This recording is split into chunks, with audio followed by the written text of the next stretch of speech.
Patay ang isang PhilAm gym custodian matapos pagbabarilin sa tapat ng kanyang bahay sa Daly City sa California sa Amerika.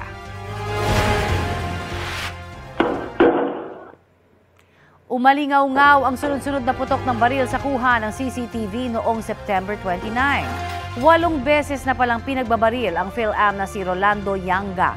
Ayon sa San Mateo County District Attorney's Office, bago ang insidente, sinita ni Yanga ang isang customer dahil sa hindi pagsunod sa hygiene protocol ng gym kung saan nagtatrabaho si Yanga.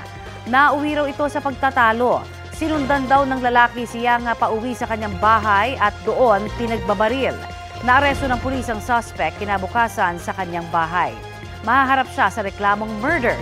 Inireklamo naman bilang accessory to the crime ang kanyang ina na nagmaneho raw ng kotse para sa kanyang anak. Wala silang pahayag. Kapuso, para sa mga maiinit na balita, mag-subscribe sa GMA Integrated News sa YouTube.